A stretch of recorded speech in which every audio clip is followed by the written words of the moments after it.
In this week's Signal Emitted, a new dev release, area lights, structs in Godot, GDType update, NVidia did something, and some other smaller news, together with, of course, our Game of the Week and Tip of the Week. Welcome to Signal Emitted, your almost weekly news video for Godot related news. I'm Voylin, and it has been 3 weeks already. First of all, sorry for the delay in the Signal Emitted videos. I'm in the middle of moving to a house, and it's also the end of the school year for my kids. And for the past week I've also been kind of sick. So yeah, with that out of the way, Godot 4.7 got a new dev release with some nice additions and some nice bug fixes. First of all, we got transform offset controls in the control node, which is great for people like me who do a lot of UI related stuff with Godot. Then there's also the implementation of a search bar for pop-up menus, which is a feature I didn't know I needed until I actually used it. Going back to 4.6 after having used the 4.7 dev version is feeling more and more painful because of all the features that I'm missing from 4.7. For the 3D creators, there's now vertex snapping in the 3D editor, which I can imagine can save a lot of time and frustrations from people building scenes in 3D inside of Godot. Then there is the remote scene view, which will no longer use object ID and then an unreadable number. But instead of object ID, now it will have the correct icon and the correct name of the class which is used instead, which will make it so much more helpful when trying to troubleshoot through the remote view. Then there's a mesh library which has a proper bottom editor now, which is yet another great addition for 3D creators. And for the Android developers, you can now have picture-in-picture mode, so people can both play your game and doom scroll at the same time. Take in mind, you cannot interact with the game whilst it's in picture-in-picture mode. But it might still be useful for games which don't require real-time inputs, such as idle games or auto battlers, things like that. For people developing on Android, you can now change the orientation of the script editor, which does sound quite helpful, but developing games on a phone does not seem like the easiest thing to do to begin with. And Linux now has HDR output. Or not really.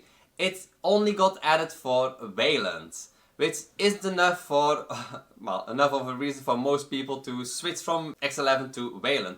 But it's part of Godot's push to have HDR on all platforms, so hopefully X11 will follow soon.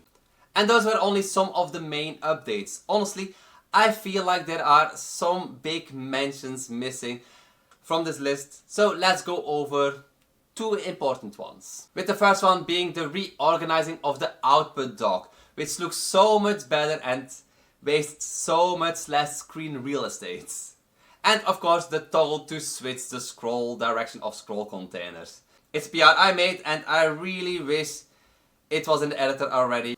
And just again, it's a dev release and it does come with bugs, so be careful when trying to move over your projects to these dev releases, as stability isn't guaranteed. And guess what? This video got fully edited with GoZen, my video editor which I've been working on for the past 3 years, which is finally usable enough to the point that I can fully switch to GoZen for my video creation needs. So this video about Godot got brought to you by a video editor made in Godot. And a big thanks to all these wonderful people who are making this whole series of Signal Emitted and my other videos and GoZen development possible. Thank you very, very much. But don't go yet, as there is more Godot 4.7 related news. Area lights might be a thing in the next 4.7 update. This post from PassiveStar shows the capabilities of this type of lights. I haven't done much 3D stuff in Godot yet, but this is making it very tempting to just create some nice looking scene just to mess with the lights. And then a bit more sad news. This month I think I got people their hopes up for nothing, and I kind of want to apologize for that, because I worked on structs inside of Godot and a lot of people were very excited for it, including me, but the idea was very quickly shut down. Also, working on the whole struct thing, it took me a full week, and that's why the first week of Signal Emitted that was supposed to go live got missed.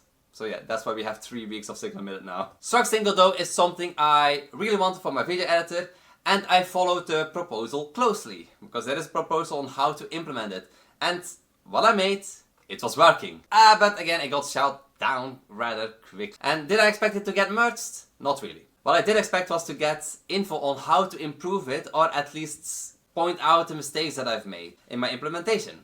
The main reason I created the PR was because I started working on it for fun, and yeah, then I started realizing, wait, I can actually do this, so I just went ahead and implemented it. What I forgot to see was that the maintainers were waiting till the GDType system is ready. And talking about the GDType system, shortly after making my PR and doing some updates, there were merge conflicts from stuff which is moving over to the GDType system. So that system is coming at some point together with structs and maybe even traits, which is also something that people have been wanting for a long time but has still not been added.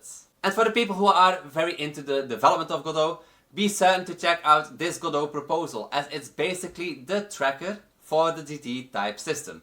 Let's hope we actually see structs this year in Godot, and that the GDType system was worth all the unmerged PRs and waiting time. Let's hope. And over to GPU land, where NVidia, of all companies, worked on Godot. Basically, NVidia made a fork of Godot and added one massive commit of over 200,000 additions and only 13 deletions somehow.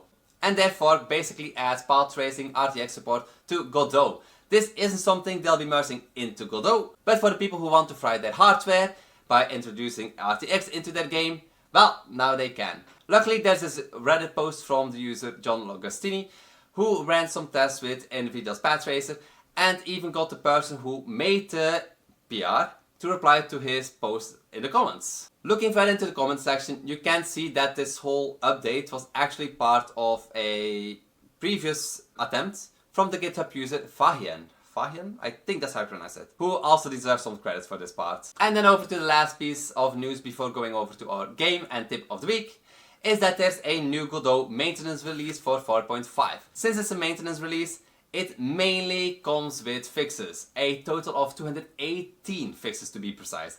So for people who are developing games on and software on 4.5, you better update. And then over to the game of the week. Have you ever wanted to play something like Minecraft, but in a lucid, dreamlike kind of atmosphere? Then Lucid Blocks is a must try. Explore, build and survive. This game might look like a very familiar game that I previously mentioned, but plays quite differently. In this surreal and liminal feeling game, you have to try and survive against different types of monsters using tools such as grappling hooks, bee gliders and more, whilst trying to uncover the secrets of the unrestricted crafting system. This really is quite a unique game, and if your interest is caught with what you see, be certain to check it out with the link in the description. And time for tip of the week. Since this is quite a long episode already, I want to keep it rather short. So I'll just be sharing a quick tip which I wish I knew before I spent an entire day looking to the Godot source code of why this is happening. If you use the built-in system to generate localization POT files or CSV files, and you're getting random strings inside of your generated files, strings which basically should not be translated, you can easily fix this. Like, easily, without having to go on a journey into the source code. A simple look in the documentation reveals the command line #no_translate. Add this to the end of the line containing the string, and voila, it doesn't show up anymore when you auto-generate strings. My confusion came from the thought that you just need to put everything inside of a function called tr, and if you do that, only those strings will be translated and all the strings not. Apparently not the case.